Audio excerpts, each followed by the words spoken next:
Hello, everyone. Hello. Everybody else took the night off. I'm not sure, but what's going on, but it seems like everybody else took the night off. But Chet and I are here. Yay. And we're very excited. And as I just popped up there on the screen, you can see that Chet and my Kickstarter it's topped 130 backers and $7,200 3 days in. So we're pretty happy about that. We are extremely pleased and want to thank everybody who's backed it so far. Yeah, we're really happy. Thank you, everybody. We're definitely humbled and honored that you would, you have so many different choices, so many different things you can do with your money, and supporting us is huge. And we're really appreciative. All right, so we're going to start off a little differently tonight, and we normally wait a while to give away Troll Lord game stuff. But in an effort to get people to subscribe to the channel, we're going to put it out there that if you're not subscribed already and you go to the channel and subscribe, and we'll know because we get little messages, we'll shoot you out a code so you can get a $25 credit to the Troll Lord Games web store, which should be pretty cool. And Chet, we are 26 days or 20, what are we 27 days away from Page. Only 27 days. Yeah. Can you believe that? Yeah. It is absolutely crazy. Absolutely crazy. So we're doing everything for the Kickstarter. I have other things I have to get ready for my artist table that I've been like, oh no, I've got to order this and do this. All right. So what I'm going to do is we're going to go ahead and keep an eye on that. And yes, I know I'm freezing up a little bit. There's nothing I can do about it. We're trying to get to 7232. Yeah, we're trying to get it straightened out. I've recently upgraded a modem, but we'll continue to work at this. And let's start bringing on our guests. What do you think there, Cheddar? That sounds good. Yeah. Our first guest tonight is Ignatius Umlaut from Fight On magazine. Chet, have you ever done any work for Fight On? I have not been invited yet. You have not been invited yet? No. But I did pick up issue 17. I got it last week. Very excited to get it. And I noticed a nice big one full page art spread of the Page Philadelphia Area Gaming Expo in there. Look good. All right. Well, let's bring them on. Yeah, that's a cool cover. That's awesome. And we're going to bring him on if I can. There we go. There he is. Yay. Oh, hey, guys. He hasn't used Chet to do a cover, though, yet. What's going on? Okay, first of all, Chet, you are invited to contribute. I'll be in contact with you.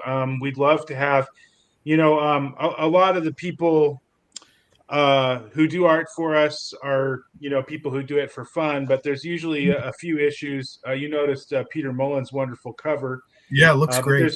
There's usually a few guys like you who are at a, more professional kind of level who just kick in a piece because they like the fanzine, they like the vibe. And so, yeah, exactly. Yep. And I'm a fan of your work. I'd love to have you. So, having said that, you'll be getting an email from me shortly. Okay. Sounds good. Thanks, brother. And if you don't have time, that's cool. And I'm also, Ron, I'm really honored that you've invited us to Page and onto the show.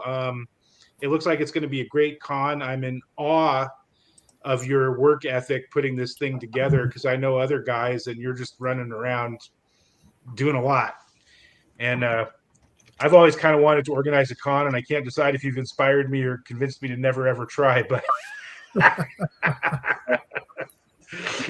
would say you have to try it, and if if it doesn't work, it doesn't work. You just do your best. Maybe follow Ron around in his shadow for one of the days of Page, and you'll see. I don't know if I move that fast anymore, but I'll try maybe. So, gentlemen, what can I tell you about the fanzine or anything else you want to talk about? Anyway, well, so maybe should I just talk about it a little bit for the guests here? Maybe you don't know. Yeah, please tell us. Yeah. Okay. Yeah. So, Fight On is a magazine, a fan magazine. It's for a lot of games. I guess we're not in the era of TSR suing everyone anymore. So, two of the main games that we cover a lot of are Zero and First Edition D&D. Also, Swords and Wizardry. Osric. We've got some Shadow Dark articles in there. We like that one. That's a new game in this kind of genre. In the past, we've had stuff for games like Hyperborea. We also do other kind of old school stuff. We do some Arduin, some Empire of the Petal Throne. We have had a few special issues, even going broader out. We did an issue for Greg Stafford, had some RuneQuest type stuff in it. We did an issue for Ken St. Andre that had some Tunnels and Trolls and maybe even a little Stormbringer. So in a way, the spirit of the magazine is just pretend it's still 1982, right? It's it's kind of a the celebrating that kind of original first and second wave of fantasy gaming, not turning our back on the new stuff. And actually, we like new stuff that kind of fits the zeitgeist, but the core wheelhouse is like, we want people to be able to pick it up and kind of think, yeah, this is like, reading issue 43 of Dragon, or reading an old Alrams and Excursions with, Dave Hargrave and Clint Bigglestone and all these old, so it's new people mostly, although, even in this issue, there's 3 names from the old times people might recognize. Michael Mornard is one. He did an article for us on Dave Sutherland.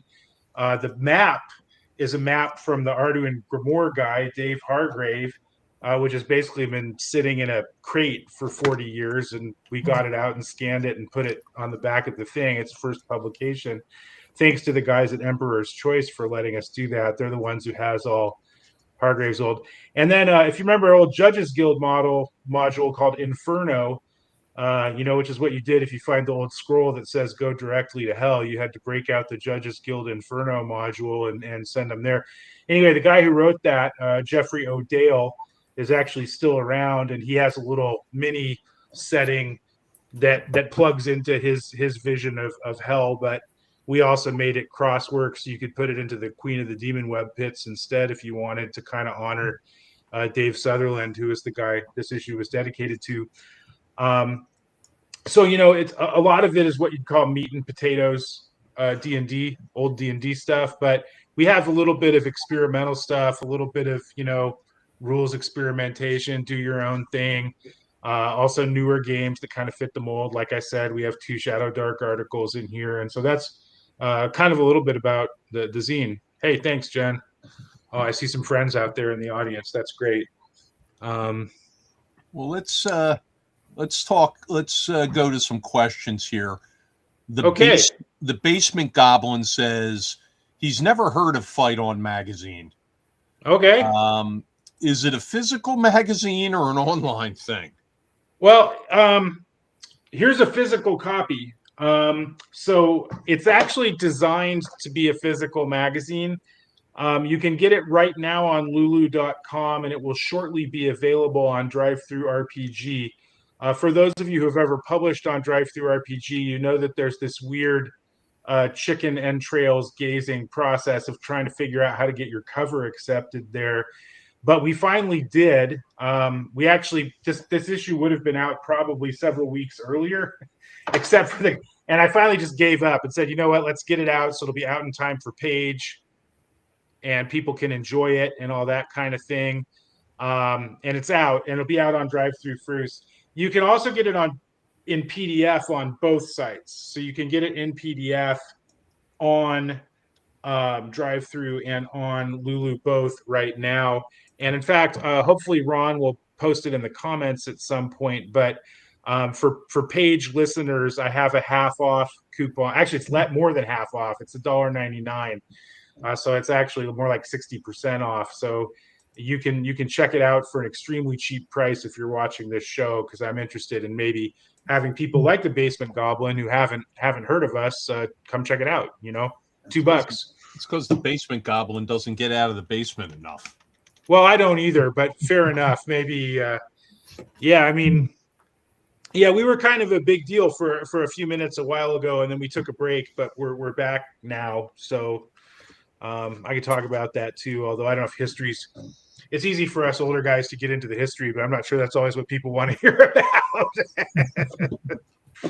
So there's your coupon. Yeah, excellent. Thank you. I highly suggest it. I got my copy last week. I got the printed copy from Lulu. Thanks, Chad. Really, really cool. It was filled with a lot of good stuff. Yeah, I've heard. And this is our biggest. I've hurt the Basement Goblin's feelings. Aw. But this is our biggest issue ever.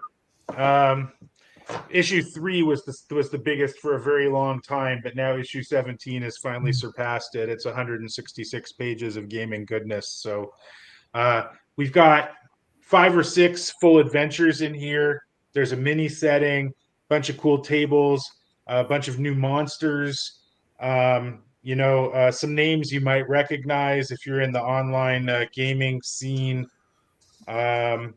It's a cool. I mean, I think it's cool because I kind of edit it and put it together. But I'm always really proud that so many people are willing to kind of come together to put together an interesting read, so forth. So, do people submit to you, or do you go hunting and asking? I mean, how do you get a book completed?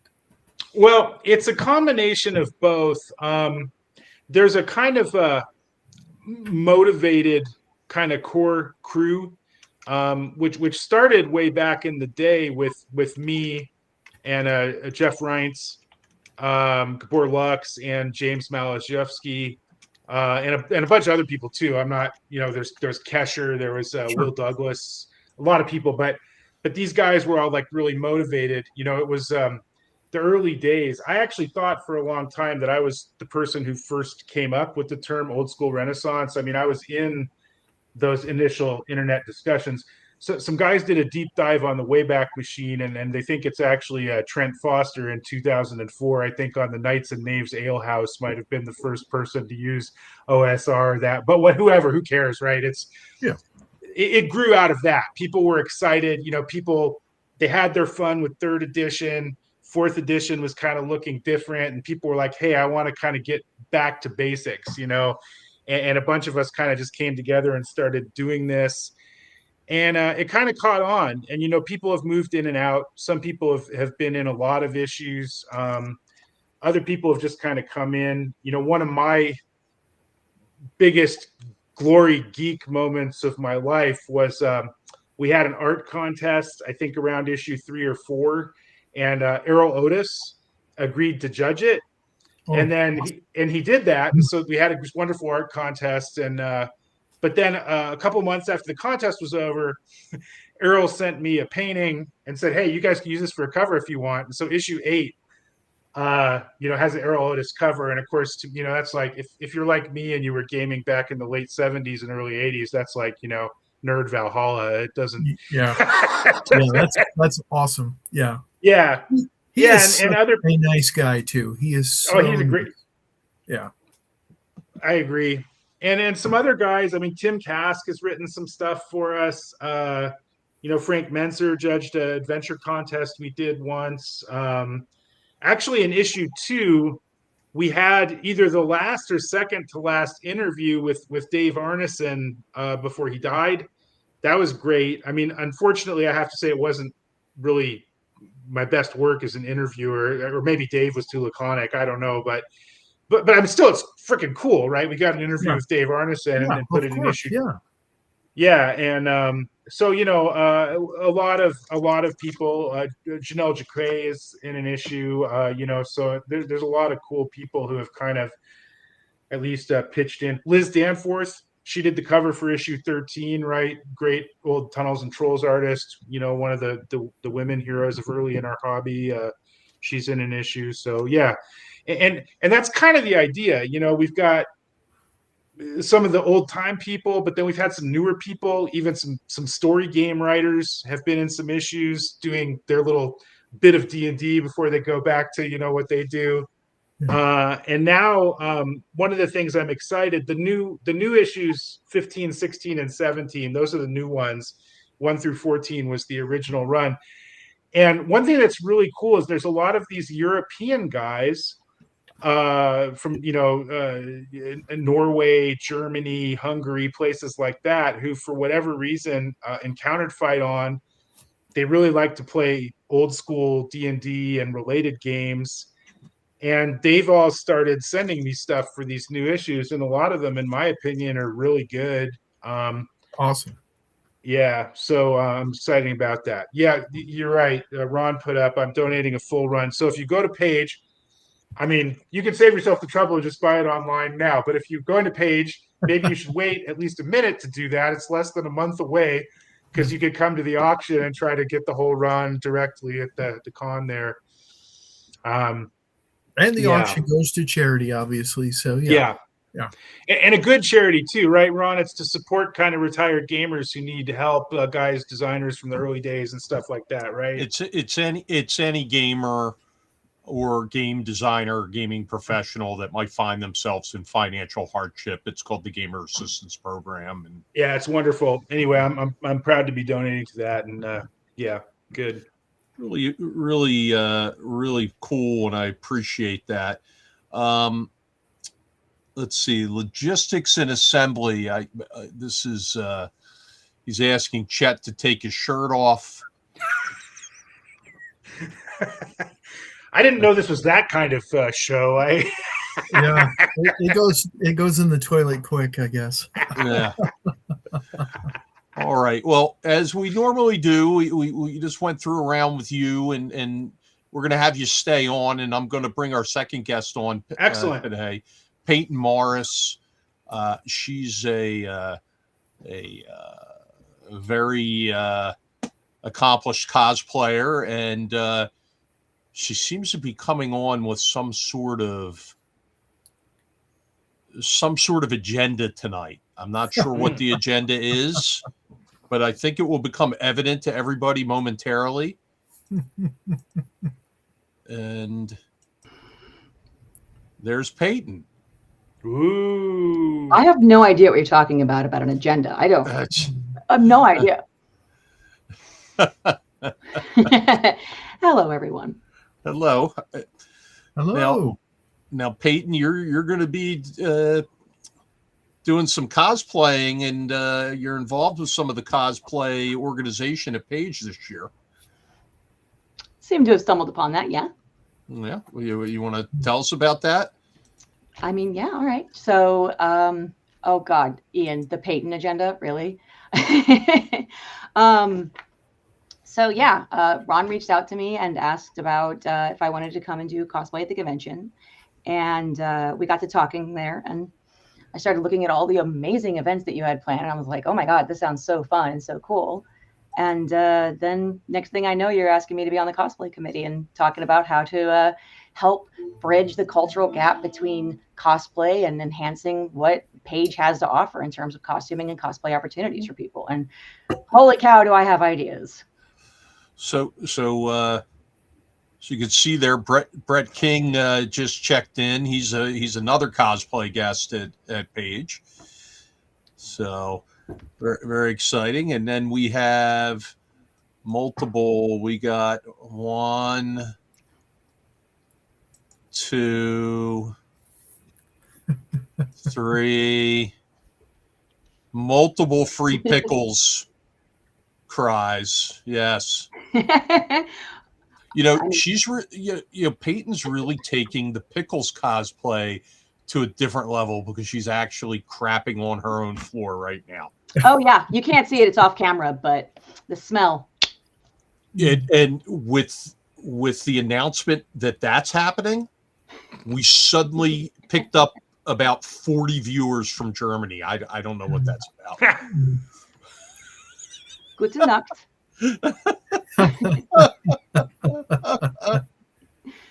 Hey, Actually, look, this thing is incredibly hot, so we're just going to take that off now. Hey, look, look, it's Leo. Leo's here. All right, Leo. Hi, Leo. Somebody's asking about who is Pickles. Who's Pickles, yeah. Pickles update. Still banned. Oh, wow. That's horrible. That's a gangster face right there. That sure is. Chet, why do you do that? Why do you constantly get everybody's hopes up and then just have them dashed on the rocks, so to speak? Oh, it's my fault. Okay. I think Pickles will be there in spirit at this point, pretty much. No, it's basically the lore of the con, right? Pickles has claimed that she has bribed a security person at the convention center, an overnight security person, and she plans to come in and drop her offal all over the convention center. And those who find some of Pickles' little gifts, if they bring them to the front desk, they will win prizes. There are prizes for picking up Pickles' poop. Oh, it's just everybody doing their part then, right? Yes. And there it is. Pickles shot first. There you go. Yep. just like Guido or Greedo shot first, right? Greedo, come on now. No, that's wrong. That's not who shot first. Oh, the great debate. Didn't they go back and re-edit the film so that it made it so that Greedo shot first and actually Han shot first in the original version? Yeah, Han shot first. That's Han shot first. Okay. Yes, he did. Okay. So, but you know, we could have these kind of debates all night. Yeah. Is Die Hard a Christmas movie? Yes. I will die on that hill. It was declared one at the Council of Nicaea.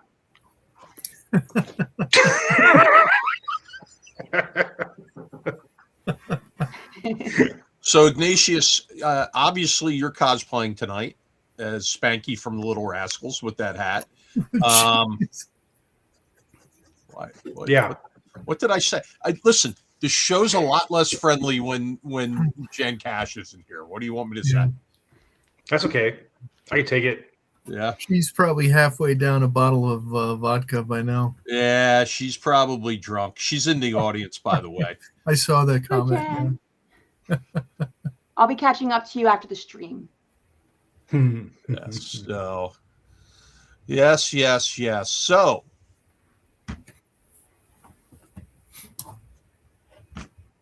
Peyton, how many outfits are you going to have at Page? How many costumes are you planning? I know you have one that is quite out of hand. All right, so hang on, let's see. I mean, is this out of hand? I don't know. This was just a quick Google find, and that got here shockingly fast. It's really soft. So that's one. Then we've got my gelatinous cutie outfit that I made for Gooey Cube for Gen Con. Awesome. Then there's the big one that I'm working on is the Beholder Queen outfit.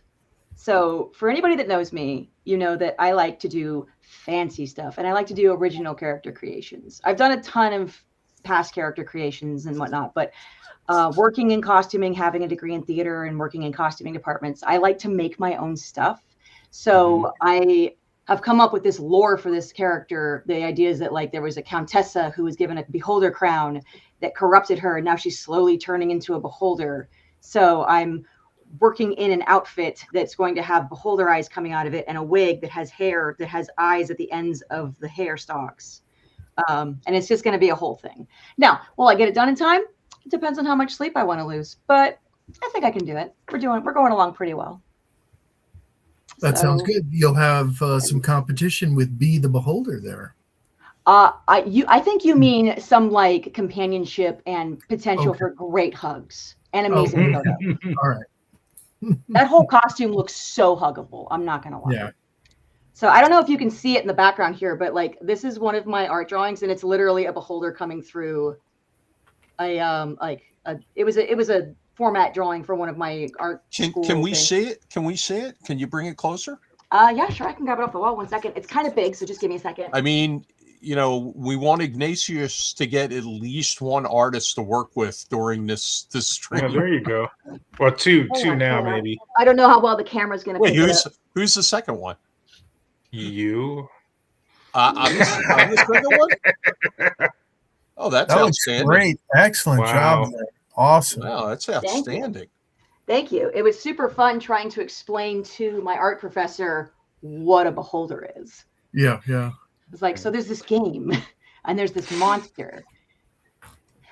Well, I have to say, I've been since Christmas will mark the 48th anniversary of my playing Dungeons and Dragons, and I think tonight is the first time I ever thought of a beholder as huggable. So that's kind of cool. I can still learn new things. Eye stalks are just arms that can That- see you better. There you go. There you go. Oh, thank you, buddy. I don't think they can pick things up. I don't think they can. That's what They got a telekinesis is telekinetic for. eye, I think. Yeah. They yeah. have. They Yes, also they have. do. They also use mouth picks. Yeah, So it's like chopsticks, but with your teeth. so for those of you just tuning in, and we do have a lot of people online tonight. Peyton brought a crowd. The goblin in the basement. A bunch of basement dwellers coming to watch Peyton. Listen, basement dwellers need heroes too, Pete. I'm okay with that. Okay.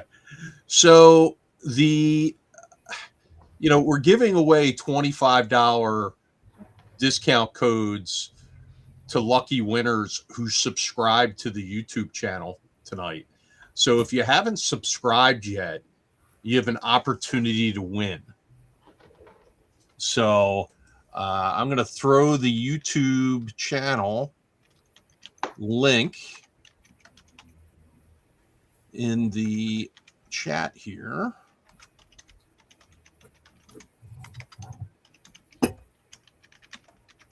There's a really easy phrase here for you, Ron. Something that most streamers will say. Don't forget to like and subscribe, folks. Yeah. I'm not most YouTubers. Smash that I'm button. not I'm not like most YouTubers. We're hiding fake dog poo around a convention center for prizes. And that's what makes it so much more fun. Yeah. Conventions are boring these days. They're the same regurgitated thing over and over again. You're doing something unique and fun. That's going to make it so much better. That's like old school conventions when I was first started going to them, and it made it so much better. Like, let's get back to those days. Let's go have some fun and be silly and get comfortable with each other. That's where you make some of your best friends, right? Absolutely. Exactly. Ah, Yeah. Absolutely. Let's see what else we got here. Need to give out free doggy bags. Fake doggy bags.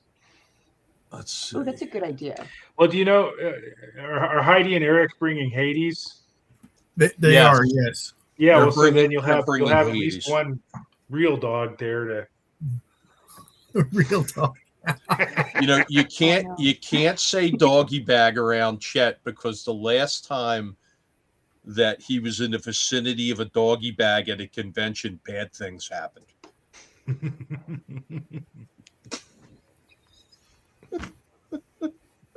All right, I moving feel like on. this is. I was gonna say, hold on. This is story time here. What It's- is it, or is this like after stream story I time? can't do it. That's I can't. after stream story. It's definitely the page live stream after dark. That story. Okay, well, I smell tea and I love tea, so we'll find out later. Well, tell me where you guys are meeting up after my Shadow Dark game on Thursday so I can come here. So actually, I was gonna say, can you talk a little bit about Shadow Dark, because I keep hearing about it. Like it literally, it came up in a podcast that I was listening to the other day, and I don't know that much about it, and I would love to hear a little bit more. It's a really nicely designed. Ron had the designer on the show just last week, so you could probably look that up on the page site. Kelsey Dion is her name. But it's a lot like old BX D&D, but kind of with more streamlined modern rules and a couple cool innovations that she came up with, and it just plays really well. I mean, I'm still kind of primarily, an old D&D guy, but I run Shadow Dark at cons and sometimes too. It's a great. It's quick, and if you've got people who are more familiar with like 5e and modern RPGs, it's in some ways a very easy transition to go from the modern games and kind of get into that old school feel, and then kind of decide if you want to stay with that or branch out into other stuff. But it's a nice Ron, what do you think? You know what? You can teach somebody to play Shadow Dark in 10 minutes. I mean, it's exactly. It's very easy. It's easy to play. It's great for one shots. Yeah.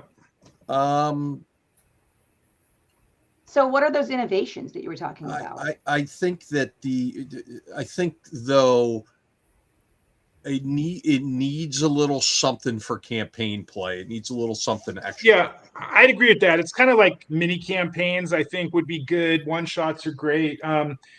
So one thing she does is she has a very nicely structured kind of initiative system that kind of passes the conch from player to player quickly.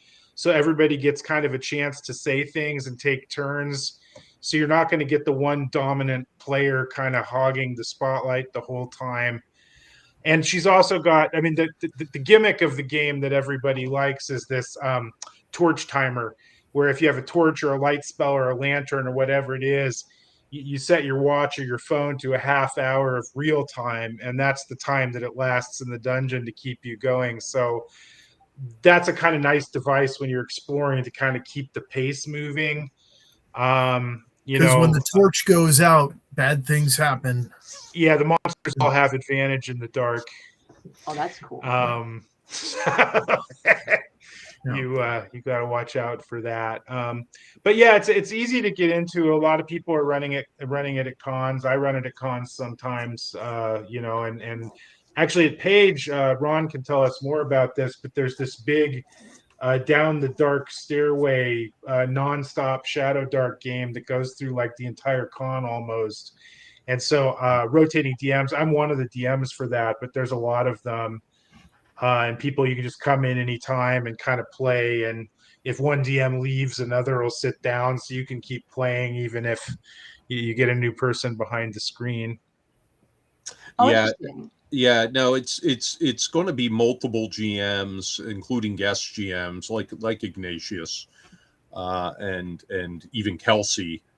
Professor Dungeon Master, people like that. They're all going to be spending time running some of the parties through it, but every hour on the hour another party heads down the dark stairway. And the way it works is the characters actually, you can come play for an hour if you want. However, if your character doesn't get back out by the time you have to leave, we're just treating it like their light source went out. So that's another element to it, that you can stay, you can play all the time, the entire time, or you can head back to the inn and kind of park your character, assuming you get out, and then go play other stuff or do whatever else you're going to do, then return later. So I expect that attendees at the convention will be putting up signs saying, hey, at 7 p.m. on Friday, I, Krog the Dwarf, am seeking fellow adventurers to descend the dark stairway with me. And it should be cool. It should be very cool. It's a lot of fun. Oh, as someone who likes to run faster paced games, I like the idea of something where you have to pay attention to your pacing. Certainly keeps people from it helps automatically herd your cats, which is amazing. Yeah. It's like, as a DM, that's one of my biggest issues, is making sure that we stay on the path as opposed Yeah. to 4 hours later. Yeah, pace pushing is a big thing for me too, and it's one reason. Even though, there's some great newer games, but a lot of times I play more of the older games because I feel like they're often faster. I mean, not all of them. Sure, you could go back and find Chartmaster and some of those, but a lot of the older games you can really. And Shadow Dark has that same. It's a new game, but it has that same kind of. You can really kind of keep it moving. I think easier sometimes than when you've got too many roles and everything. There's a question from the Basement Goblin about an incident that took place at another convention and about security at Page.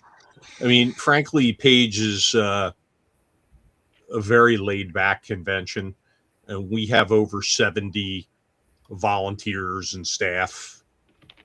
So,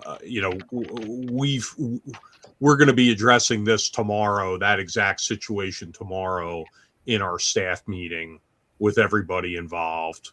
But even the folks who aren't staff, we have so many close friends and what I like to call, super fans of the convention. We feel we have the situation well in hand, and we're not going to experience that kind of issue. And those issues tend to happen more at comic book conventions than role-playing conventions. I really feel the RPG community has a whole different standard of behavior and respect and not objectifying cosplayers. And yeah. Yeah, I just, the other thing that I'll say is that we, several of our staff members are off-duty policemen. So, yeah, I think we're well covered. So that's actually really good to hear. I hadn't even thought about that, but yeah, it makes me happy to hear y'all say that. Yeah, and listen, I'm a no nonsense type of guy. I'm going to err on the side of caution. We have a code of conduct that, our online or our on-site signage. One of the giant on-site signs is the code of conduct, and everybody has to walk past it when they come in and take a look at it. And, if you're breaking the code of conduct, I will throw you out. So just so everybody, I'm not even going to mince any words about it. He threw pickles out. I've thrown people out of Page before. It's just, listen, be nice. Be nice. Treat people the way you want to be treated. If you're going to be a troublemaker, you're going to get thrown out. And that's it. Plain and simple. That works for me. Yeah. I remember long ago, my very first, well, actually, no, this was a convention in New Zealand when I lived in New Zealand. Auckland Armageddon. Big mixed combination. I went to film school in New Zealand. It's a thing. So, all right. Do not tell my wife, Jennifer, that you lived in New Zealand. Do not. I'm going to have so many conversations with your wife. We're going to be best friends.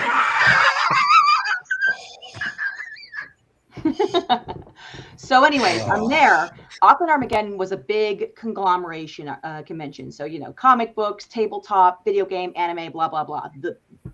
The big con as they become these days. And I'll never forget, I had put together a Silent Hill nurse cosplay. And I did this in I used to do something for myself growing up called the 24-hour cosplay contest challenge for myself, where I would try to make a costume in 24 hours or less. And I had done that. Well, if you Google a picture of a Silent Hill nurse, you know that there's a certain look. And I'll never forget this one person that was dressed as Pyramid Head, which is, a big boss monster from the game, saw me, comes up to me, does not even ask, just grabs me and drags me in for a photo and goes, look, here's my nurse, and pulls me in. That's the kind of culture that I don't look for in conventions. And hearing you say like, you know, that TTRPG conventions, RPG conventions really have a much different culture in terms of respect and consent makes me super happy. Cause like, that's what we need. You know, it's a place to feel comfortable to say, oh yeah, I feel comfortable putting on a costume here. I feel like I can walk around and people can, you know, enjoy the costume and I can enjoy showing people my costume. And also you can feel safe doing it.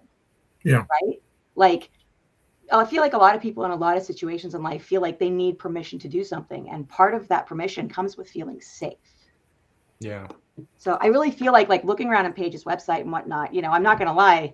Like when you first approached me, Ron, I was like, okay, what is this? And I did like a deep dive on your website. I saw, you know, your diversity initiative. I saw your code of conduct. I saw your anti-AI pledge, which was a big one for me. And I was like, okay, yeah, like this is like, you're setting up a convention culture that's like, that really appeals to me as a person in these spaces. So I really got to say, like, shout out to you for that.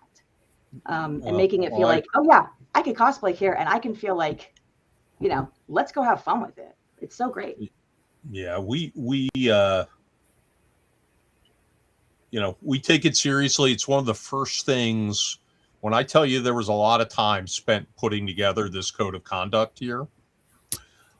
Initially, like the initial volunteers, we went back and forth with this thing for a month and a half before we even announced the convention was done, because it was that important. And you know, everybody should be, you know, be able to feel comfortable, and that's it. And you know, if somebody's bothering you, you let us know. I mean, it's that simple. And you know, I'm a hands-on person, and I don't mean hands-on as in inappropriate physical contact. I'm talking about hands-on with management. He was my booth babe in a certain cons. He was definitely hands-on. No, I was just throwing my dice. You were in a supervisory role and attempting to steal my innocence. Okay, chat? Let's be clear. That must have been a long time ago. Let's see. RPGs have safety tools. Yeah, exactly. That filters out to conventions. Yeah. Mr. Blotface, 61385. Yes. Yeah. And we do have decks of player safety available. It is not a requirement, but they are available for any GM that wants to use them. So they're there. And, you know, hopefully everybody can read the instructions and see what the games are rated for and make sure they're adhering to that and not, you know, expecting that, you know, a 21 plus game is not going to have some mature themes, is what it comes down to. So let's see. Daniel Lawrence can confirm the code of conduct and other considerations around making games feel safe, including, yeah. Daniel was part of the initial, and you know, he's on our staff. He was part of the initial discussions about the code of conduct, and very helpful there. Elise Paxson said she feels very safe at Paige. Well, of course you do, Elise, because you're in my game group and you know I'll punch anybody in the nose that gives you a hard time. I like how everybody knows everybody, and it's like it's very like clear that Paige is very community oriented. Who's DWiz73? Is that that's Dave Benavides? Yeah. As a fellow Chet booth babe, I can say that the Chet booth is a safe space. Listen, not for me. It wasn't safe for me. David, we should stick together. You know what I'm saying? You know, that was Booth Babe After Dark, though. Yeah, that was pretty bad. Y'all keep talking about like inside jokes here that I just can't wait to hear the origin stories of. Yeah. What are you talking about? What do you? Everybody knows that. Everybody knows #MeToo. That's come on. That's not So new. Devin says he uses the X card when he runs for GUI Cube. And GUI Cube has a strong code of conduct for their games, and they're going to be well represented there too. Yes, they are. Yep. I just ran a GUI Cube game last week. I have a huge amount of respect for them. I'll tell you how seriously we take our code of conduct. I had a code of conduct violation last year, and I went over to figure out what went on, and I was told that somebody was making inappropriate comments about a woman's hairstyle. Okay. And so I went over to address the situation, and it was at a puppet maker's. It was at a puppet maker's booth. So I went to the one helper at the puppet maker's booth, who was described as the person who said the thing, and I said, what's going on here? Like, I understand you insulted somebody's hairstyle, and the person didn't find it very funny. And the owner of the booth comes running over, and she says, "Oh no, it wasn't him. It was Jingles." I'm like, "Who the F is Jingles?" And Jingles was the guy's puppet. So they were trying to make Jingles the patsy for bad behavior. So I was like, I will grab you by Jingles, and I will throw you the hell out of here. If you or Jingles say another word like that, you can't do that. You can't say those things. You can't comment about, it doesn't matter what the hairstyle looks like or what you think about it. Just keep your mouth shut. And the guy has the puppet talking to me saying he's sorry. It worked for the dog. It doesn't work for everybody else. Listen, I was going to rip it off his hand and beat him about the head and torso with it, So, yeah. Well, luckily they sold almost all their puppets, so all those foul-mouthed puppets will not be coming back to the next page. There'll be a new set of puppets. It'll be a new set of puppets. Jingles is banned. Jingles is on the ban list. He can't bring Jingles back. And, in the puppet tier world, they all have their main companion, I guess. And that was a big thing. Like, I got a call saying, can so-and-so really not bring Jingles? I'm like, if you're going to blame it on Jingles, Jingles is out. And yeah. So Ed Lopez, no, the puppet's not back. But Ed, since you're one of the team of attorneys we now have on retainer for Page, you were part of the risk-averse decision-making process that I wasn't allowed to put a copy of Twister in our board game library. Yes. So no, it will not be back.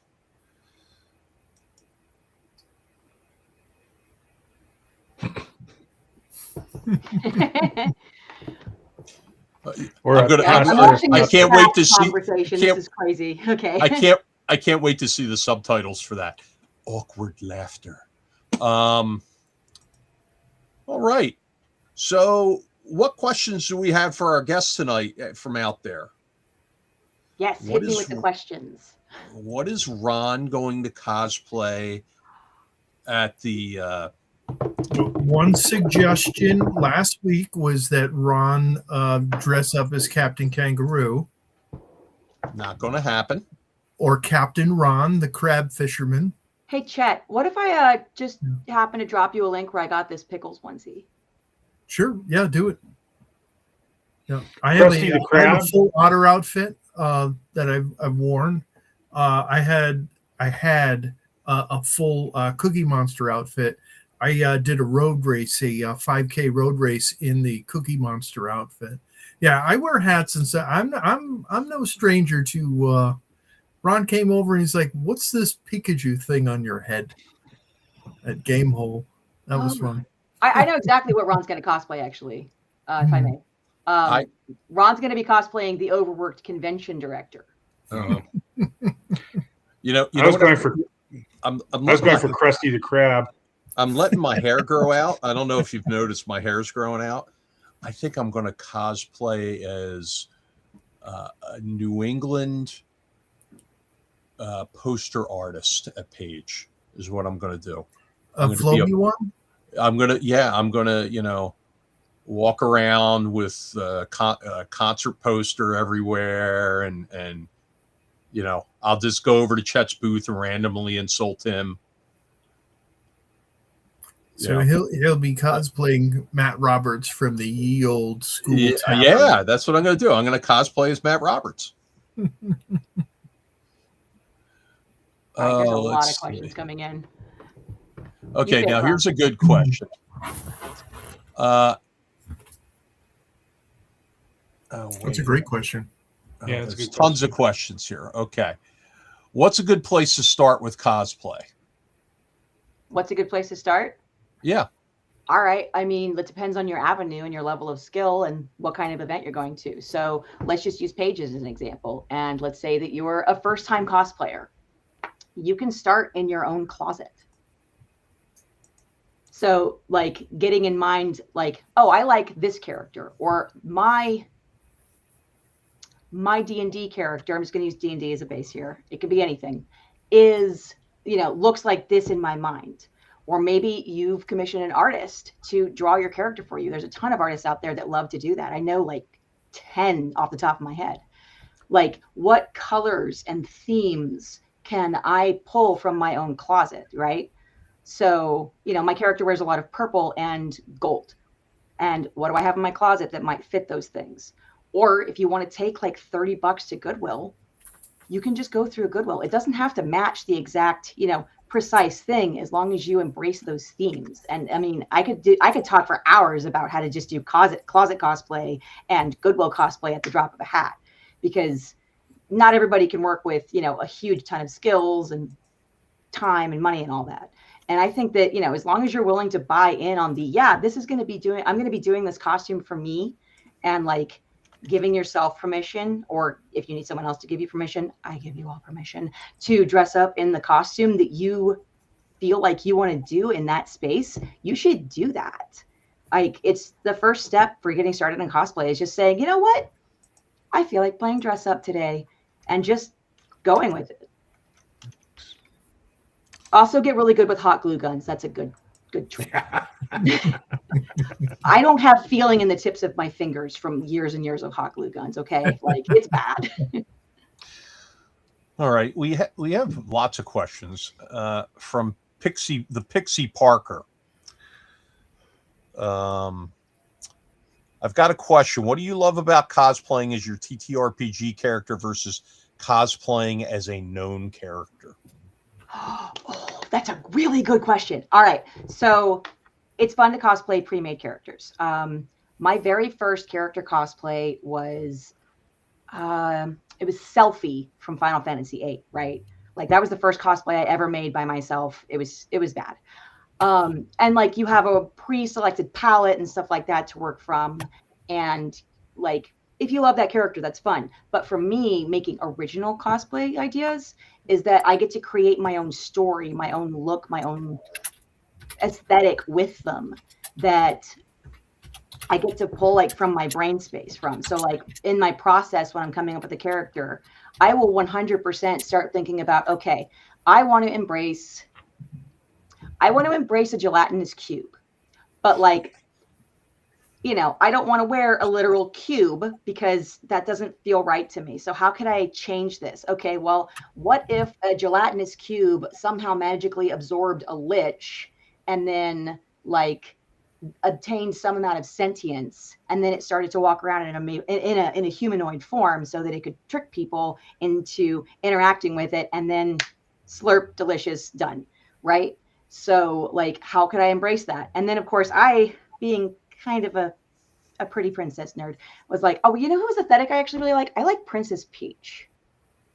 So like, the shape, the silhouette of Princess Peach, I took that and I was like, oh, how do I make that into a gelatinous cutie? And then from there, I just worked with my color palette and went and found fabrics and got to work. But it's like inventing this concept in your head and bringing it out to reality is really, really fun to do. And like, I'll do like a concept drawing and stuff like that to like really solidify it. But like, it's being willing to make adaptations based on, fiction versus reality. Like, oh, what is actually possible versus what I've drawn on this piece of paper. And it's just fun to take that and run with it. And like, I've already planned out like a whole D&D campaign up for this Beholder idea. And this whole Beholder idea came from one of my favorite combat interactions from my D&D game at one point involving Beholders, where I managed to polymorph one into a turtle and toss it into a bag of holding.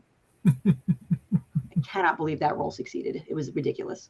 But yeah, it's wrapping the story up into the costume that you're wearing versus a character that already has a story. All right, there are so many questions here. I warned you. We're going to jump over to Ignatius so he doesn't fall asleep. Sorry, what games do you play at cons? All right. Well, I play, first of all, I play whatever looks cool. I play everything, old, new. I look for interesting DMs, interesting game ideas. What I run is mostly OD&D, AD&D. I run some Shadow of the Ark. I run the modern retro clones, Swords and Wizardry, Osric. I have run other things. I've actually got a Call of Cthulhu adventure I'm working on, although it's not going to be ready for Page. But I'm kind of, in my, I don't know if professional is the right word, but in my gaming, my public-facing gaming life, I've kind of made it a point to be kind of a champion of the history of our hobby and the older games. So in terms of what I run, it's usually the same stuff we cover in Fight On. It's either the older games or newer games that capture some of the spirit of those older games, kind of fast-paced, fun. Often there's an emphasis on player and DM creativity over the super structured rules set up. So yeah, that's kind of what I go for usually. But I'll try anything. And I have. So. All right. Pixie Parker asks, what's Peyton's favorite costume they've ever done and why? So I like to cosplay monsters. My actual cosplay name is Betty Monster. I usually don't put Peyton Morris out there online because it's just me. But I think it would have to be, that's a really good question. It's going to be a toss-up between the Weeping Angel cosplay from Doctor Who that I did for A-Kon, I want to say that was 2014, 2013. Or if y'all remember PAX South before it went away, I went to that every year, and I would cosplay there a whole bunch. I did, if y'all are familiar with the Wispus from The Witcher, she's one of the three crone creatures, and she has like these giant garlands of ears on strings, and like she's all haggard and bumped over and stuff. So I made that costume again the night before because I wanted to see if I could do it. But I used polymer clay to craft about probably a couple dozen ears and run them out on strings, and then like used nylon and spray foam to give like these giant growths and stuff because I was looking at the original concept art of the character. And I managed to walk around the convention like with, all of her accoutrement, all these ears out draping from my arms walking around. And one of the people from the Raycon booth actually came up to me and was like, can we photograph you with the ears and our headphones for an ad? And like just walking around acting in that character and like walking up to people and whispering and being sort of playing into the part of it was super fun. Plus nobody ever cosplays the ugly monsters from, the obscure video game. Well, she's not, The Witcher isn't obscure anymore, but like obscure monsters and stuff like that is like my favorite thing. Like that's one of my things that I was doing for a number of years there was making monsters for LARP and whatnot.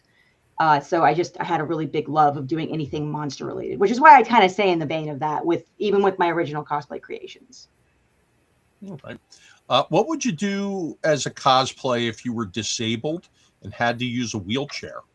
Oh my God. Okay. So I literally just saw an amazing cosplay from, oh goodness, what was it? It was, I want to say it was someone doing a cosplay from Arcane, the character from the TV series Arcane. They were doing Caitlyn, and they just built it into their wheelchair to be like a sniper nest. So it depends. Obviously, it depends on what you have going on, right? But like I've seen a lot of people that just embrace it because anybody can cosplay anything. There's nothing that should be holding you back. And you can find ways to incorporate that into it or just own it and wear it however you feel comfortable and what works best for you. There's a father and son that I see at Terrificon every year, which is a comic book convention in Connecticut. Mm-hmm. And the son is disabled, and they come up with a costume theme every year and come. And they've been Professor X and Wolverine before, which is pretty typical. They've been Doctor Who and a Dalek. They've been what were they this year? So they were the Mandalorian and Grogu. So they have fun, yeah, and they build out things around the wheelchair so that it's light and easy, so they can still move around and not also be obstructing, the flow of. Well, that happens anyway, but mobility in a cosplay outfit, no matter what, is always a huge concern. Yeah. So it's amazing when people can adapt and own that into what they're working with too. Yeah. It's amazing to me. Like some of the things and ideas that people have, it's like the ingenuity, like you're not even an engineer, but you've managed to come up with this. Oh my God. Yeah. Like that's so cool. All right. So another question here. How do you deal with people who don't seem to understand cosplay is not consent idea? The cosplay is not consent idea. Well, you talked about kicking people out of your convention and who aren't following the code of conduct. Glomping is no longer a thing that is allowed ever. But yeah, cosplay is not consent. Just because you are a certain character doesn't mean people are entitled to treat you or interact with you a certain way. Just because someone's cosplaying Deadpool doesn't mean that they necessarily consent to you coming up and punching them in the face. Or I'm trying to think of the reference that y'all would get, but there's this one cosplayer who would go around, and if he saw girls cosplaying this one other character that his character cosplay was romantically interested in, he would literally do head dives into them. He's banned from all conventions now. Mm. If you want to look it up, look up Nezuko cosplay. Yeah. But it's a matter of having that in your, having that. I'm looking it up now. It's Chester Minto is the person who's been barred. Yeah, it's not good. Yeah, it was not good. That's like a very extreme example, right? But it's like I was talking about being a Silent Hill nurse and having someone who was cosplaying Pyramid Head decided to grab me. That is not okay. And luckily, that has become the much more prominent, basis of a culture, of respect. And hey, just because you're cosplaying this person, I'm going to ask you to take your picture instead of running up, grabbing you, snapping a picture and running away, which again, 100% has happened to me. But nowadays it feels like people are a lot more aware and tolerant and respectful, which is a way better way to do it. And for the record, if anybody sees me at the convention and you want to get a picture, just come up and ask, and I'll pose all day with you because I love it. I think it's super fun. Awesome. I'll take you up on that. You better. Yeah, Chet likes taking pictures with people at conventions. I'll pull one up that he took when we were out at Gamehole Con. This is to both of you. Favorite game and least favorite game. We'll start with Ignatius. Okay. The least favorite game, this is going to be maybe pretty obscure, but back in the early to mid 80s, TSR came out with an Indiana Jones RPG. And you could only play the characters from the movie. And I didn't like that. So that was, I guess that's the one that first comes to mind as my least favorite. My favorite, I played before Advanced Dungeons and Dragons came out, and so if you know people or even maybe were in those old times from the late 70s to the early 80s, everybody kind of had to a little bit make up their own game from the rules because the rules weren't always completely clear, and even if they were clear, maybe you were doing something with the people you played with before that was different. And so I think my favorite is always when I encounter a DM from that period, their homebrew, the way they worked it all out. I mean, if it works, not every, but I've met so many creative DMs from the old days who've kind of put together out of OE, 1E, 2E, kind of the perfect, like, it's like guys in the 50s and 60s building cars in their garage. That's how the early rules were. You had to get the machine running just right for your world and the way you wanted to DM it. And so I think that's probably my favorite is a good old D&D homebrew. So, Peyton. So like I'm literally like trying to figure out what my least favorite game would be. Let's see. So way back in the day, when I lived in Norman, Oklahoma as a small girl, me and my friends at a secondhand bookstore found this old tabletop gaming book that we didn't really understand because we were, under the age of 10. But I thought the artwork looked really cool because I remember opening it and there was this monster that was a foot, and it was so cool. So I bought the book and then we tried to play it, and we didn't understand how to play it. And it turned out as I got older and I carried that book around with me that it was a really badly design game that didn't work out so well for me, and that was GURPS Madlands. That was the first TTRPG book I ever owned, first one I ever played, and I definitely hated it. I just had a long conversation about GURPS yesterday on another live stream, and suggested that GURPS went a little too far. Like, we didn't need a GURPS wild cards, sub game, GURPS horse clans. Yeah. Well, man. I remember when GURPS came out, we were all looking forward to it, and I loved the Fantasy Trip, which was Steve Jackson's predecessor game to it. But it was funny because everybody I knew in the early 80s thought, boy, what we need is a universal role-playing system. And then GURPS came out, and it was like, you know what? We didn't actually need that. But it was like the design problem that needed to be solved, we thought. But I guess I feel like in retrospect, it actually was a kind of false. What about your favorite, Peyton? My favorite? All right, so I saw you, Corby. I can't say Tephra was my favorite game. Tephra was a steampunk D12-based TTRPG that I actually was in the beta for testing back at Dragon's Lair when I lived in Austin, Texas, back in the day. And I can't say D&D 4.0 because we don't talk about that one. Yeah. But I'd back you up if you did. Listen, I'll throw you two off the show if you're saying that D&D 4.0 was your. I'm not because I played WoW at the time too, and it felt more complicated and involved. But I would probably say, oh man, that's a tough one. I'm going to say Call of Cthulhu. Oh. I'm a big fan. I'm a big horror fan. And I mean, the madness mechanics are super fun and silly. I could also say probably Werewolf the Apocalypse, but only if you apply New World of Darkness rules to it, not the old ones. But that's probably just my nostalgia speaking. Mm-hmm. Ignatius, which version of D&D is the best version for lingerie campaigns? I haven't run a lingerie campaign. One shots.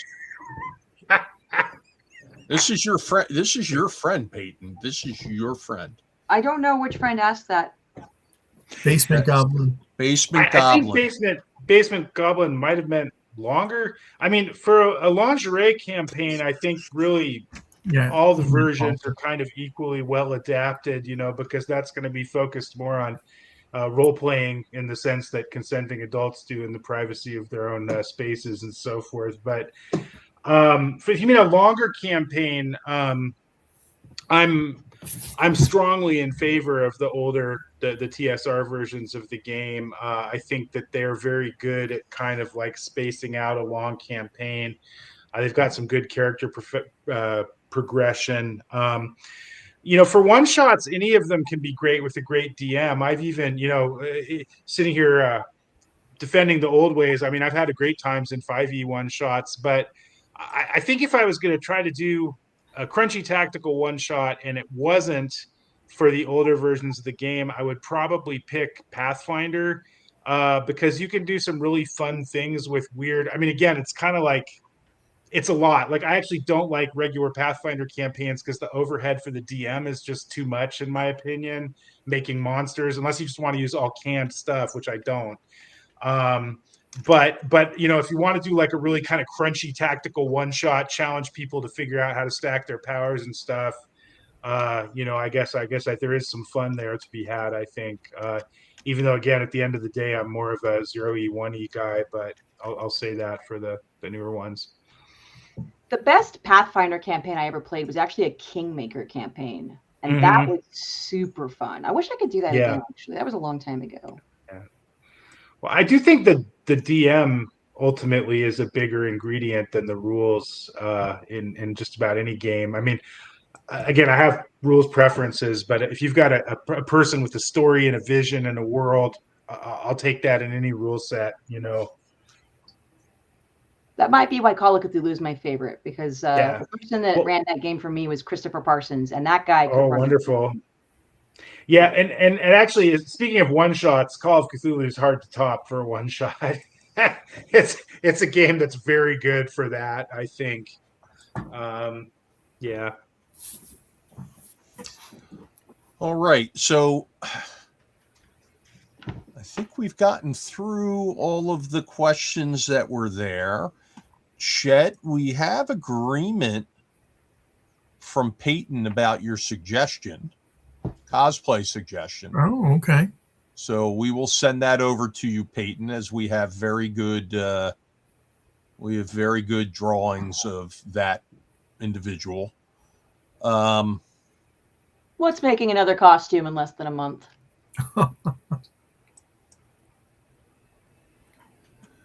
I'm screaming on the inside right now. Okay. Oh. What Corby would Friday's, you do to role triggering play me here? Your Kender cleric? Yeah.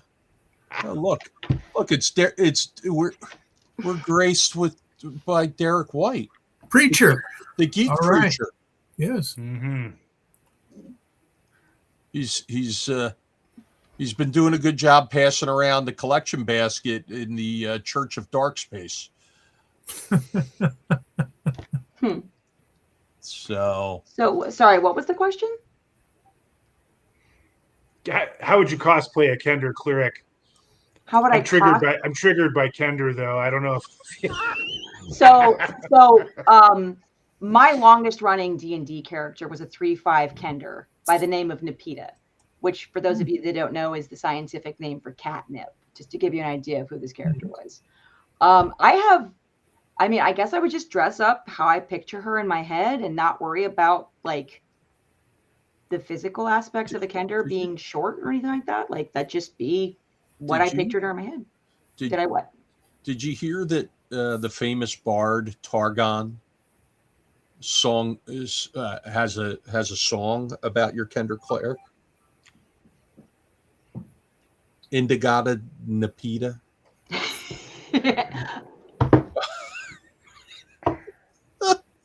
That is an amazing line to play yourself out on. Oh my gosh. Oh boy. Brian Burns is with us. He says, I've gotten to the point that I like very minimal rules as a foundation to build upon, as opposed to existing rules that I need to modify or remove for the desired feel at the table. Well said. Oh my gosh! Who's getting Peyton? You're getting booed. Why am I getting booed? I don't know. Derek is not booing. He's Somebody booing. might be hinder? I mean, okay. He might be booing your rules light thing. I don't know. Might not be Peyton. What is he booing? I think he was booing my dad joke. Oh yeah, yeah. Well, okay. Okay. I'm with him. I'm with him in that case. I stand with Derek. All right. Does anybody else have any questions for our guests before we let them wander out into the night? I know. I want to go see Anthony Joshua knock out Jake Paul. So is that tonight? I thought it was tomorrow. That's tonight. It's right now. It's starting right now. Yeah. Oh, no.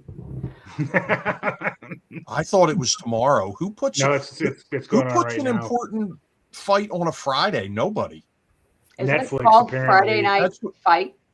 Yeah, but those were always like mid-tier fights. They weren't. Okay, I don't watch. That was always when it was boxing after dark, and it was like two mid-range contenders. Oh, Derek loves Rule Light. Oh, look, there's Chris Clark. Yay, Peyton. Oh, yay. Yay. Someone keeps asking about a Pennywise cosplay. Maybe one day. Also, Brett King. You know my friend Jonathan Strangeway, and I want to have a conversation with you at Page if we see each other. So just want to throw that out there since I know that you're in here. Corby says he supports Peyton in Pennywise. Listen, Jake Paul is not higher tier than Chet. So he's not mid-tier. Yes.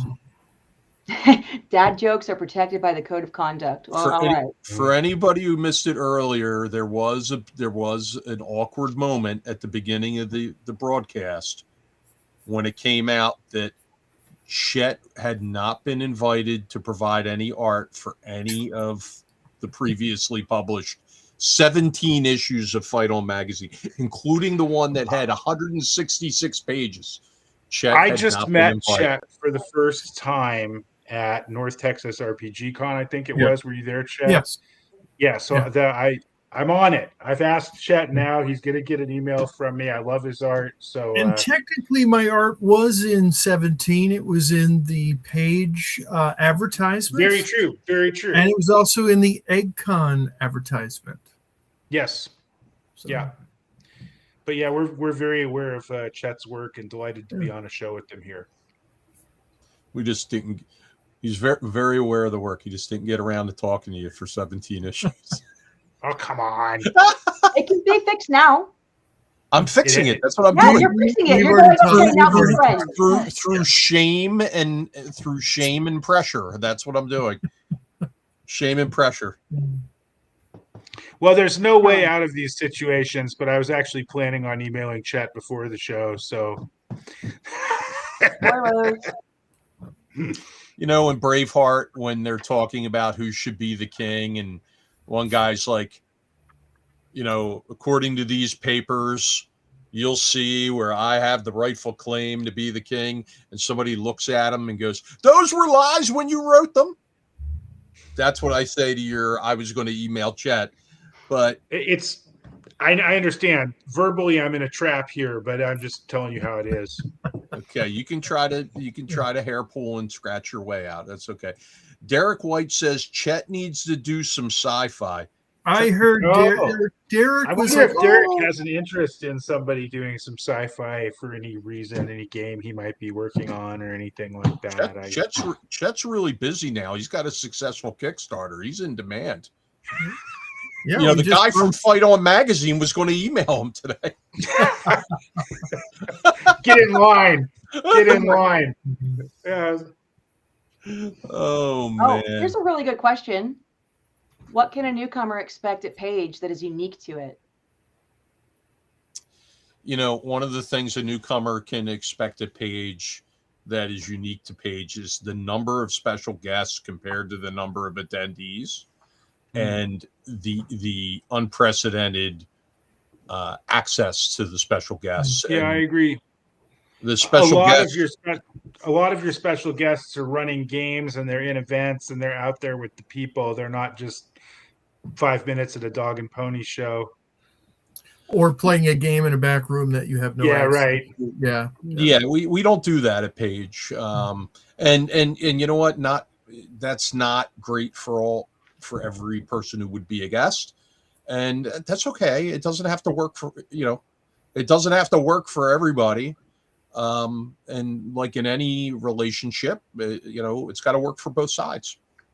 And if somebody's not comfortable with talking to the public, they probably, I'm pretty clear with the guests, like, hey, there's expectations you're going to interact with the fans, because they get, they come to the convention and they might idolize you because of your YouTube program, or they might idolize you because of things you've previously written.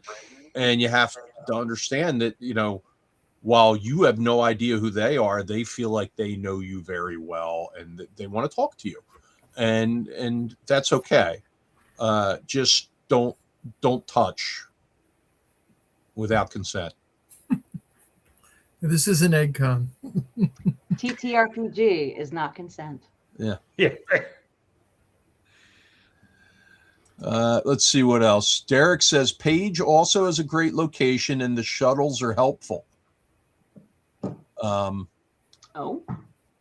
Just for the future, but as a TRPG runner, how does one sign up to run a game for people? You just simply go to our website at phillygamingexpo.com, go to the host tab and submit a game or games. Daniel Lawrence says, where can you play with both Frank Menser and the lady who inspired and played Alina, the cleric, at the same table? Now, I guess technically, Eileen cosplays Alina at Page. She's in costume, right? So, yeah, she's there. No touchy. Yeah. And listen, there's other stuff at Page that's interesting. There's a selfie scavenger hunt where you go around and you take pictures of, you have 75 items that you go to take a picture and then you post it online and you can win prizes. There's a Pickles Poo scavenger hunt, right? Where else can you see not only cosplay Jesus? Who's cosplay Jesus? I keep seeing that photo and I have questions. What is that? He's a cosplayer. And he goes by Cosplay Jesus. Hold on. I'll get him up on the screen. Okay. Thank you. I saw the picture.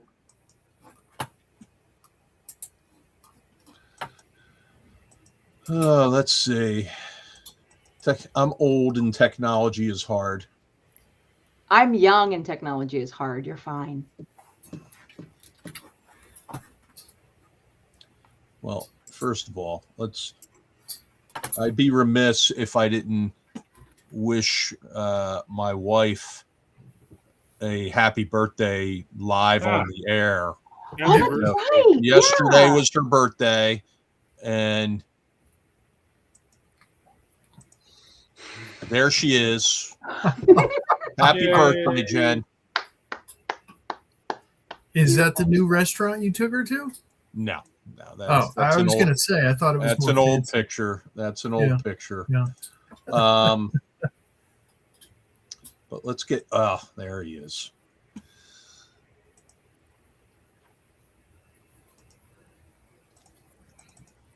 Is Corby a dire Corby? There's Cosplay Jesus. Perfection. I don't know what else to say. It's Cosplay Jesus.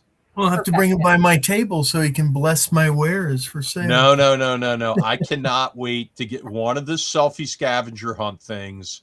Is going to be, you have to get a picture with Cosplay Jesus, the geek preacher, Reverend Wes Allen, all at the same, or Pastor Wes Allen, all in the same picture. Oh, wow.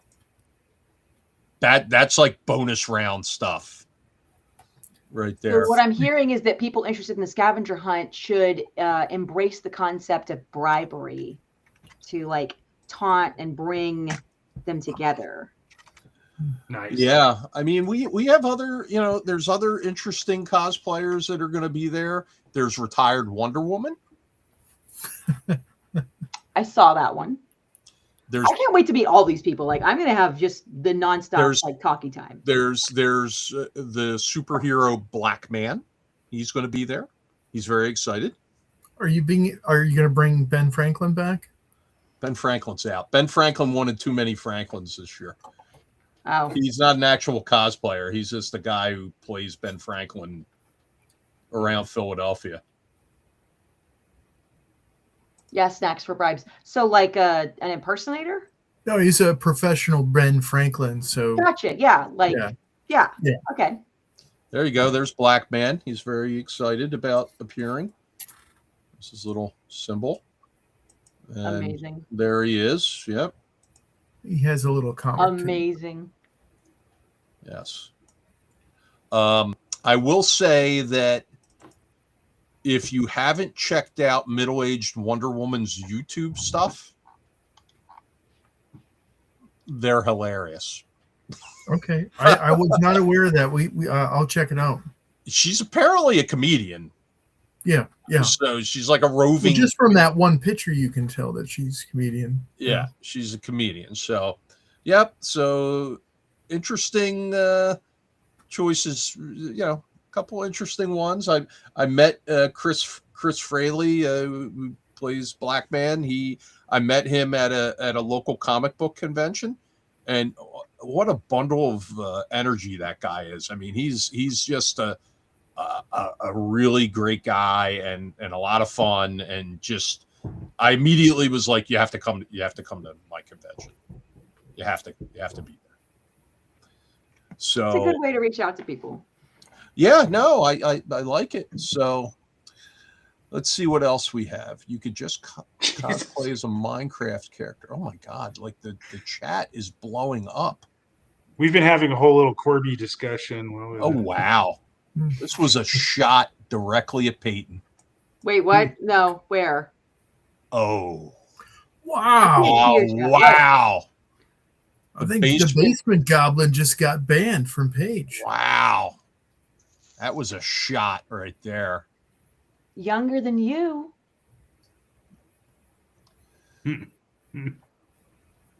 It's okay. I know where he lives.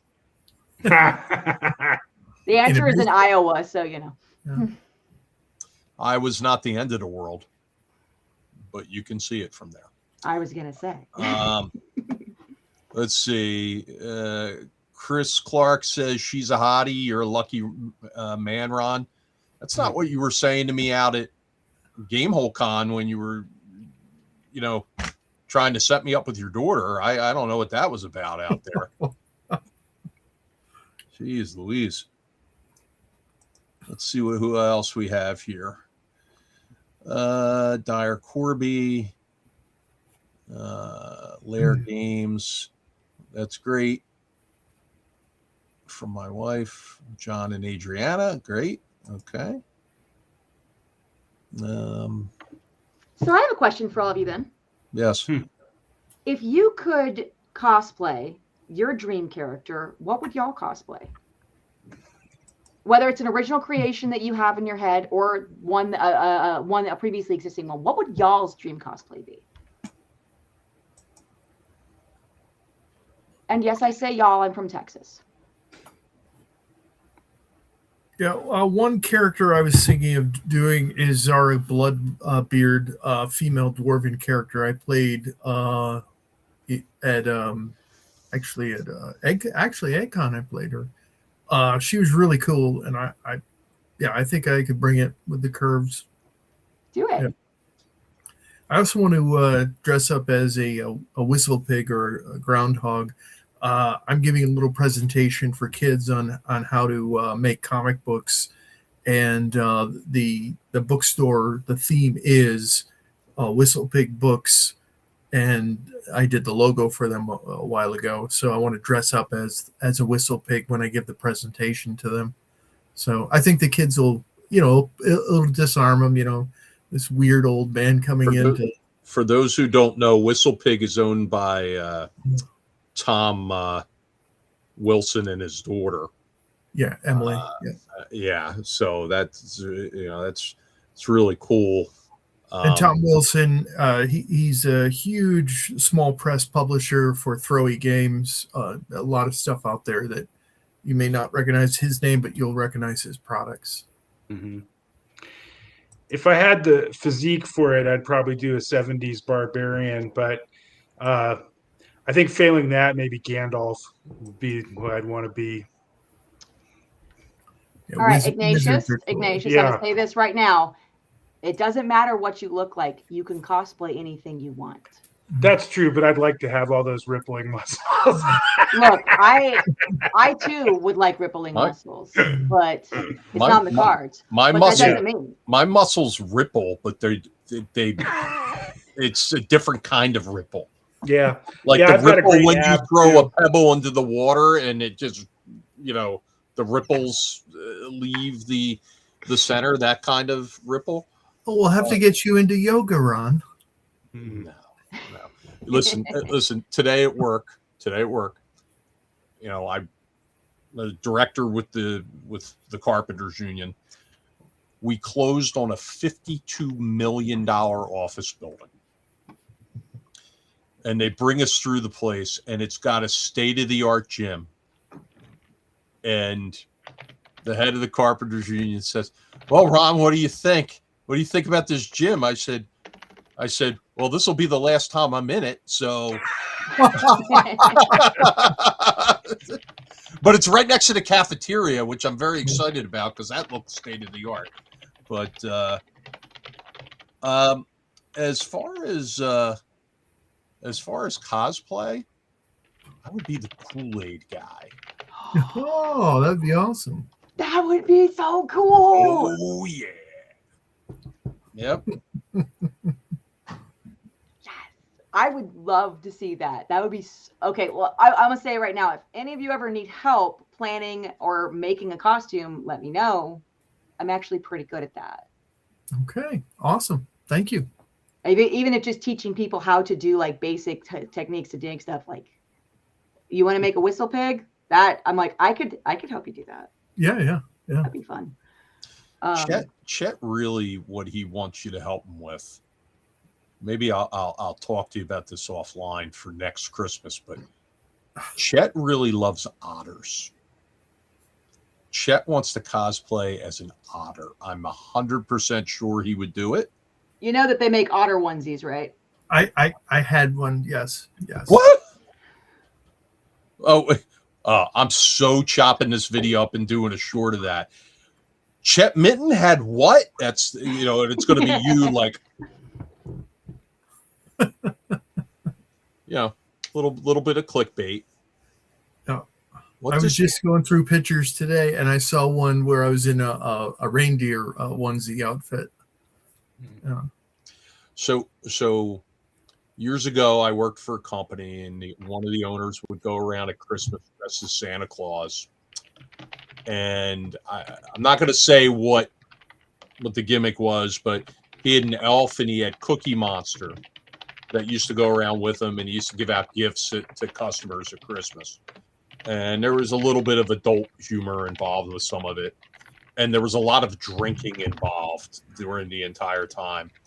And the Cookie Monster costume, you couldn't really see down well. And you're going on the construction sites. I've got a picture of me totally laid out. The Cookie Monster costume head pops off, and I'm just laying there because the thing just, the elf's trying to pick me up. I mean, it's pretty, yeah. It's the last time I got into a onesie outfit. I hope somebody took a picture of that. What? I'm just saying you could schedule an impromptu onesie outfit meetup at Page sometime. It would be pretty great. baby. You want to talk con. easy cosplay? So one of my main colors I use is purple for my booth, and I bought a purple wizard outfit and a purple wizard hat. But every time I'd bend down to get somebody some stickers or whatever, I'd hit the hat on everything, and so I kind of took that away. So Well, so all you have to do is run a little bit of wire in there and bend it backwards away from Yeah. the direction that you're Yeah. bending in. Easy. yeah.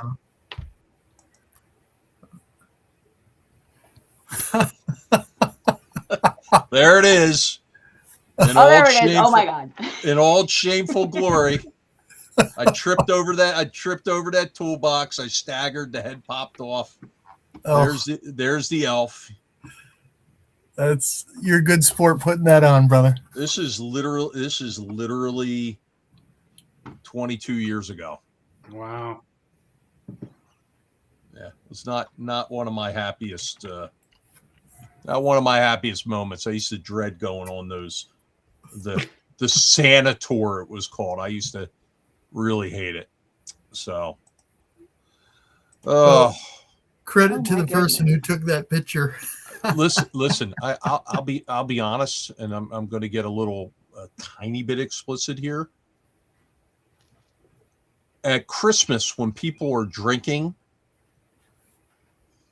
like we would go into banks and stuff, and like women would be grabbing at Cookie. You know what I'm saying? They'd be grabbing at Cookie stuff, and Cookie didn't like that. So we actually got arrested one year because Wait, Cookie Monster got arrested. Cookie Monster, Santa, and an elf got arrested. Amazing. We went into somebody we knew's liquor store. We were looking for him, and he wasn't there. So we were out of peppermint schnapps. So we took the peppermint schnapps and said, "Tell Dave," that was the owner's name, that Santa, Cookie, and what's his name were here, because we don't have any pockets, right? So APB goes out. We're looking We for get Santa. picked up, and by the time we get picked up, the owner has called the police and told them, "Listen, it's okay. You know, like it was my employee just didn't know. They are friends of mine. It's all okay." But the police decided they wanted to mess with a rookie detective. So they put us into like interview rooms, and they were making the detective go around and talk to us. In And, costume? Oh yeah, I stayed in costume. It's like, "What's your name?" "I'm Cookie." You stayed in character? Yeah. What's your address? 124 Sesame Street. You know, like I just wouldn't let off. So he goes in, and you can hear the people outside because they're watching through the two-way window. They're dying. Yeah. They're just dying. He goes in to talk to the elf. At this point, like, I'm out of my room, right? I can hear him talking to the guy who was the elf. It's not the guy in the picture. It was a different guy because the guy in the picture had died. But the younger guy, they're like, "What's your name?" He's like, "Keebler." "Where do you live?" "I live at the North Pole." What's your profession?" I make toys. I'm a toy I maker. like it was just like, oh my God. I mean, That's great. Oh my God. Somebody knew someone and was pulling someone else's leg at that point. But yeah, that's it was beautiful. pretty bad. Yeah. That's a TV worthy skit. It does sound like an episode of Trailer Park Boys. Yeah.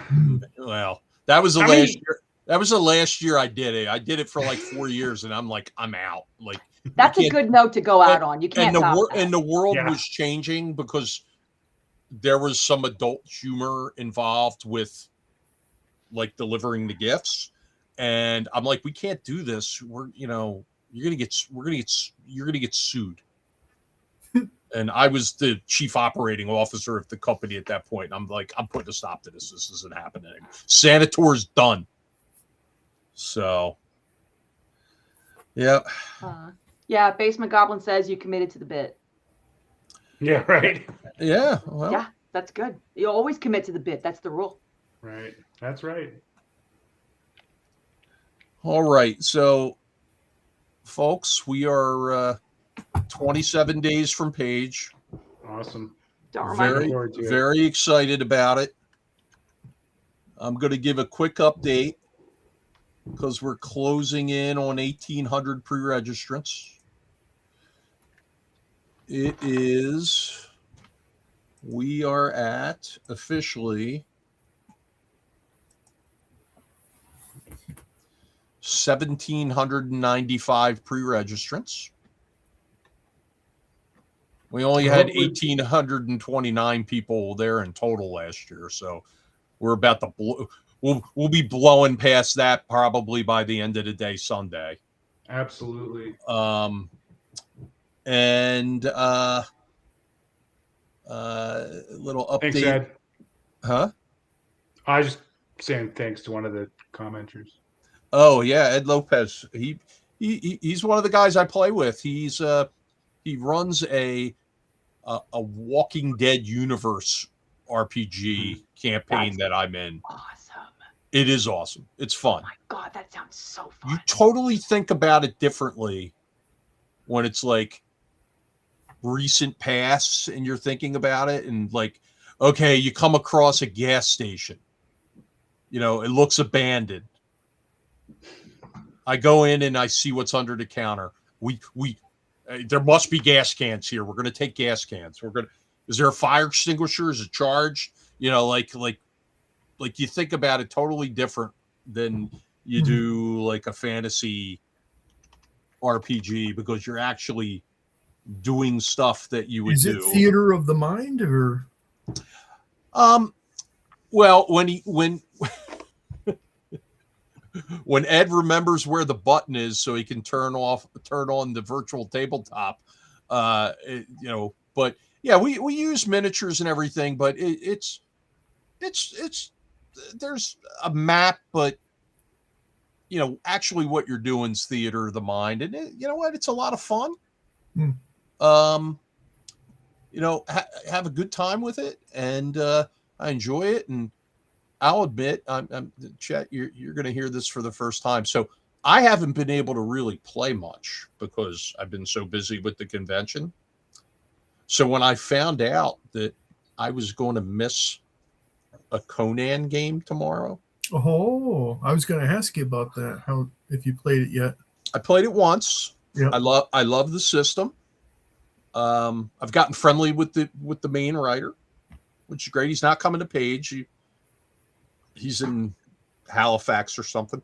Yeah. But I finally got my books because I was working off of PDFs, and the books are one of impossible those to get. books Ignatius posed for the cover art on, doing his Conan impersonation. Oh yeah, that was me. Yeah. So yeah, I just don't have the money for protein shakes anymore. Nobody has the money for protein shakes anymore. They're expensive. Like, you know, my real wife and my work wife, they both try to pump me full of Core Power strawberry banana.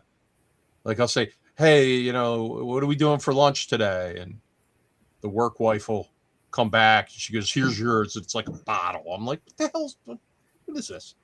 But, you know, what am I going to do? But let's see what else we can report on. Ronan Wong will not be with us at Page. He got an acting gig. It's going to conflict with the convention, and he'll be missed. You know, he's been at the first two pages. He'll be missed, but as they say in show business, the show must go on. Or as they say in the WWE, you know, show must go on no matter who falls from the rafters and to their death. 1995, when Hell in a Cell. There's a reference there. I know it. No, it's Owen. I'm talking about Owen Hart, but you know, but yeah. So we are got that going on, and next Friday night, live, the day after Christmas. The rest of the team is getting the night off. And you're a loud typer, Peyton. Loud typer.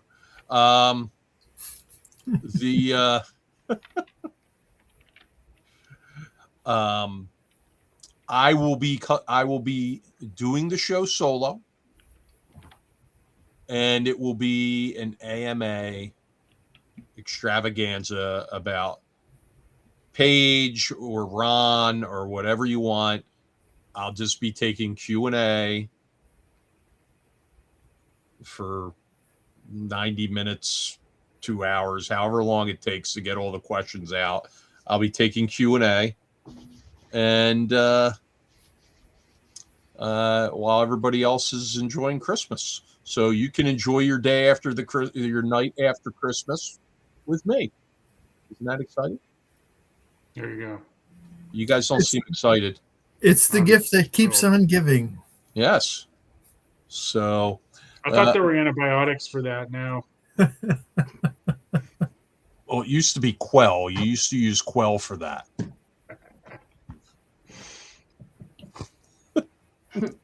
Don't say anything, Peyton. Shush, shush. Yeah. He's too young to know about those things. Not according to Basement Goblin. Who's now banned. The Basement Goblin's putting all kinds of stuff in the chat. She's past her expiration date. That was the latest Wow. one. Wow. That's rough. Basement Goblin, he seems like he's being pretty tough on you. Obviously a good friend of yours if they're saying that. My brother. Oh. Is that who that is? Okay. Oh, So- boy. Yeah. He's getting a punch for Christmas. But also, expiration dates are BS. I'm just saying. That's true. Unless it's milk. Anyways. And we will leave you with one last thing.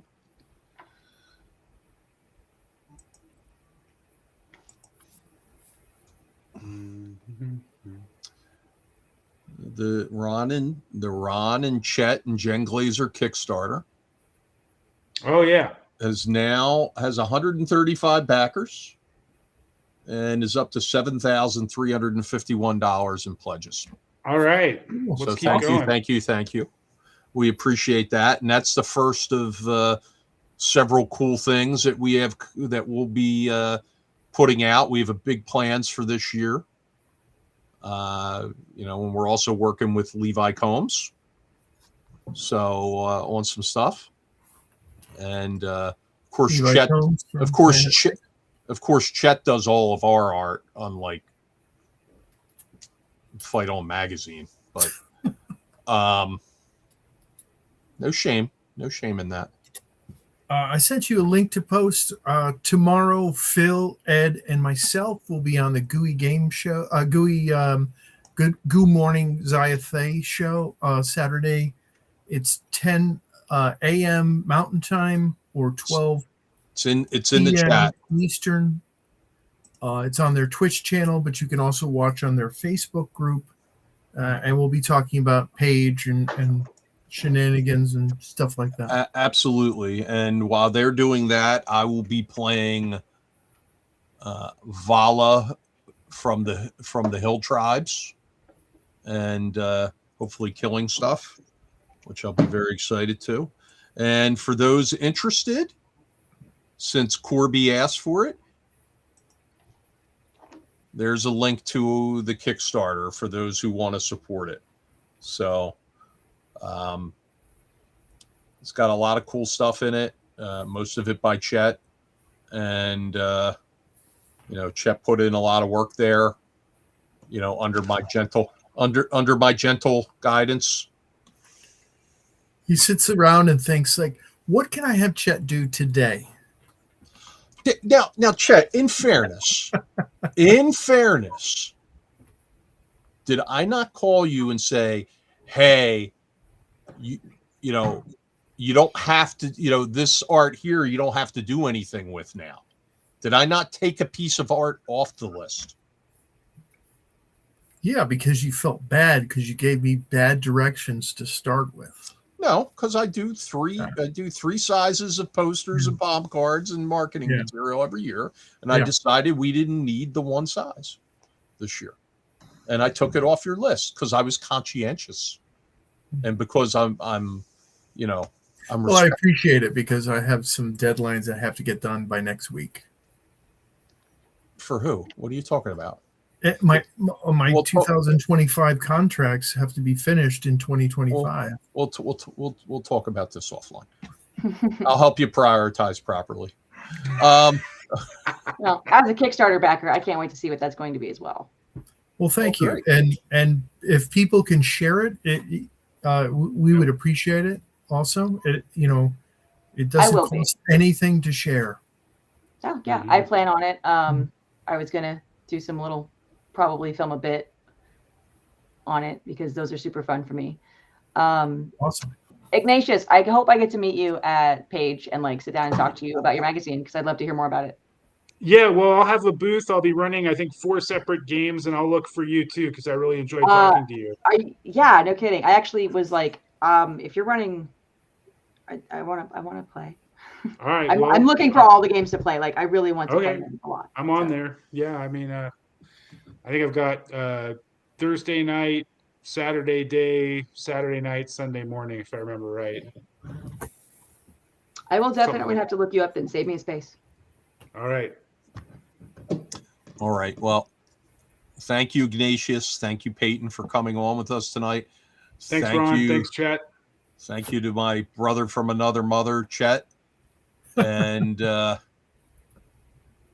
we will see you all soon. I, in addition to Chet being on tomorrow on the Gooey Cube show, I'll be on Wes Allen's Missing Lunch program on Monday. And I believe I'm going to be on Roll for Combat on Christmas Eve with Stephen Glicker. So got a few things going on coming up. But good night, everybody. Good night.